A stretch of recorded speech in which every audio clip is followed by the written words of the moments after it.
الحمد للہ وحدہ والصلاة والسلام علی من لا نبی بعد اما بعد فاعوذ باللہ من الشیطان الرجیم بسم اللہ الرحمن الرحیم والذین یؤمنون بما انزل الیک وما انزل من قبلک وبالآخرة هم یوقنون عن ابی ہریرہ رضی اللہ تعالی عنہ قال رسول اللہ صلی اللہ علیہ وسلم ان مثلی ومثل الانبیاء من قبلی كمثل رجل بنى بيته فأحسنه وأجمله إلا موضع لبنة من زاوية فجعل الناس يطوفون به ويتعجبون له هلا فزيت هذه اللبنة وأنا خاتم النبيين رواه الحمام البخاري في صحيحه صدق الله العظيم وبلغنا رسوله النبي الأمي الكريم ونحن على ذلك لمن الشاهدين والشاكرين والحمد لله رب العالمين۔ میرے دوستو، آج ہمارے پروگرام اور گفتگو کا عنوان ہے عقیدہ ختم نبوت۔ میرے دوستو، عقیدہ ختم نبوت کا مطلب کیا ہے، معنی کیا ہے، مفہوم کیا ہے، مراد کیا ہے، مصداق کیا ہے، مدلول کیا ہے، اور ختم نبوت کی اہمیت کیا ہے، ختم نبوت کے دلائل کیا ہیں۔ یہ دو تین چیزیں ہیں، میں نے آپ کے سامنے ذکر کی ہے اور میں ان کی تفصیلات آپ کے سامنے پیش کرنے لگا ہوں، ذرا توجہ کیجیے۔ میرے دوستو، عقیدہ ختم نبوت میں سب سے پہلا لفظ ہے عقیدہ۔ عقیدہ کسے کہتے ہیں؟ میرے دوستو، عقیدہ اس مضبوطی کا نام ہے جس میں کسی بھی قسم کی شک اور شبہ کی گنجائش نہیں ہے۔ گویا کہ آسان لفظوں میں یوں کہیں کہ عقیدے کا دوسرا نام ایمان ہے۔ میرے دوستو، دوسرا لفظ ہے ختم نبوت۔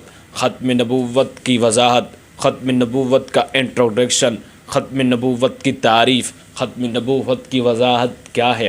میرے دوستو، ختم نبوت کی تعریف یہ ہے، اس کی انٹروڈکشن یہ ہے، وضاحت یہ ہے، تعریف یہ ہے، مدلول یہ ہے، مصداق یہ ہے کہ حضور پاک صلی اللہ علیہ وسلم کے بعد کوئی نیا نبی پیدا نہیں ہوگا۔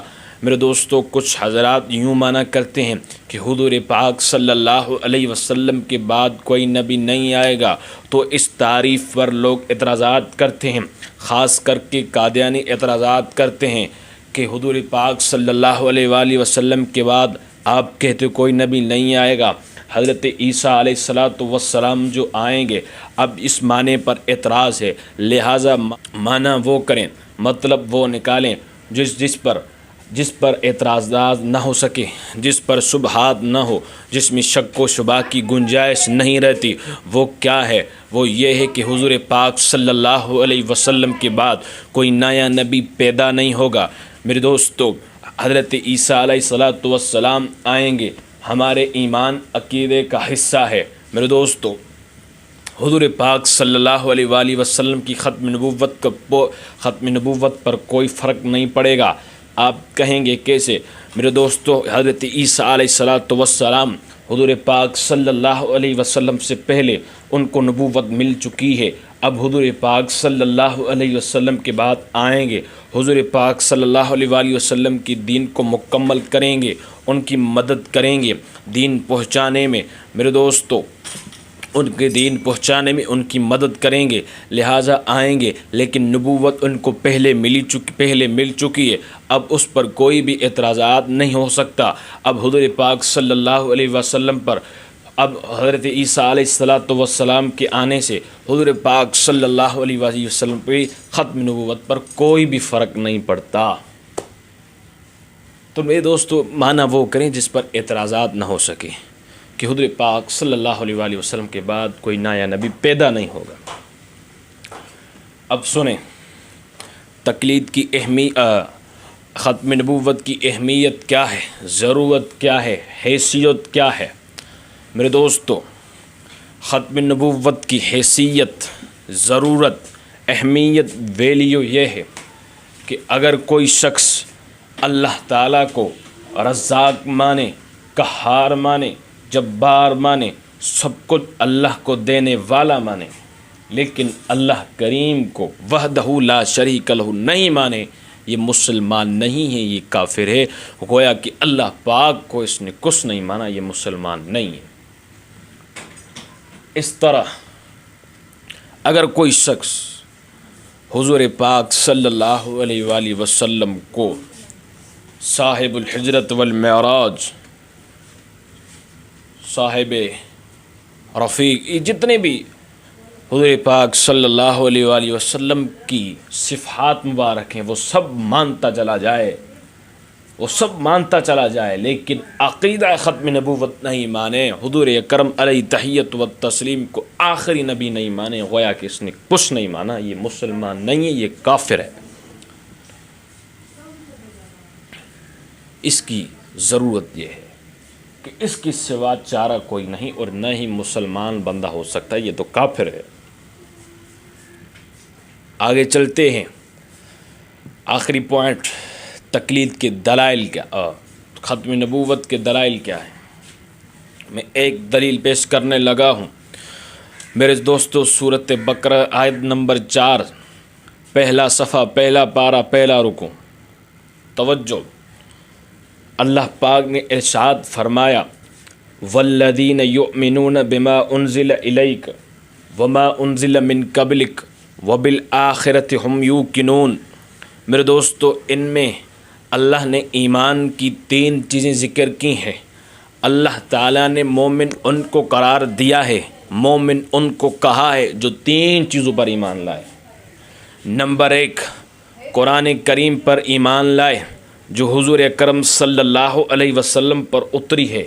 نمبر 2، حضور پاک صلی اللہ علیہ وسلم کے پہلے جو گزشتہ انبیاء پر آسمانی کتابیں اللہ کی طرف سے نازل ہوئیں، یعنی تورات، زبور، انجیل، صحائف وغیرہ، ان پر ایمان لائے۔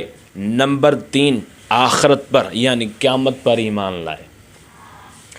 میرے دوستو، میں حضرت مولانا محمد شفیع عثمانی نور اللہ مرکزہ کا اس آیت مبارکہ سے استدلال پیش کرنے لگا ہوں کہ وہ فرماتے ہیں کہ اللہ پاک نے ایمان کی 3 چیزیں ذکر کی، قرآن کو مانو، گزشتہ کتابوں کو مانو جو حضور پاک صلی اللہ علیہ وآلہ وسلم سے پہلے انبیاء پر نازل کی گئی، نمبر 3 قیامت پر ایمان لاؤ۔ اگر میرے دوستو، وہ فرماتے ہیں کہ اگر حضور پاک صلی اللہ علیہ وسلم کے بعد کوئی شریعت آنا مقصود ہوتی، کوئی نبی پیدا ہونا ہوتا، تو اللہ پاک نے فرمایا والذین یؤمنون بما انزل الیک وما انزل من قبلک۔ اللہ پاک نے وما انزل من قبلک کا لفظ فرمایا، من آخر کا لفظ ارشاد نہیں فرمایا۔ اس لفظ سے وہ استدلال لیتے ہیں کہ اگر حضور پاک صلی اللہ علیہ وآلہ وسلم کی بعد کوئی نبی آنا مقصود ہوتا، کوئی نبی آنا ہوتا، تو من قبل کا لفظ ارشاد نہیں فرماتے بلکہ من آخر کا لفظ ارشاد فرماتے۔ جی حضور پاک، اس کا مطلب پھر یوں ہو جاتا کہ حضور پاک صلی اللہ علیہ وآلہ وسلم کے بعد جو شریعت آئے گی، جو نبی آئے گا، ان پر ایمان لائے، پھر معنی بنتا، پھر تمہاری یہ طبیعت ٹھیک ہوتی۔ تو یہاں یوں نہیں ہے، اسے پتہ چلا کہ حضور پاک صلی اللہ علیہ وآلہ وسلم کے بعد کوئی نبی پیدا نہیں ہوگا، کوئی نیا نبی پیدا نہیں ہوگا، کوئی بھی نبی پیدا نہیں ہو سکتا۔ تو میرے دوستو، یہ بنیادی 3 باتیں ہیں، اس بنیادی 3 باتوں کو اچھی طرح سے ذہن نشین کر لیں، انشاءاللہ بہت فائدہ ہوگا۔ اور اپنے فرینڈ فیس بک پر یہ توجہ دیں، آپ کے فرینڈ میں کافی قادیانی موجود ہیں، ان سے گریز کریں، ان سے بچیں۔ اپنا پیکج، اپنا وقت، اپنا موبائل استعمال آپ کرتے ہیں، لیکن اس کو ٹھیک طریقے سے استعمال کیا کریں۔ اللہ سے دعا ہے اللہ آپ کو خوش و خرم رکھے، صراط مستقیم پر چلائے۔ اقول قولی ھذا واستغفر اللہ، آخر دعوانا الحمدللہ رب العالمین۔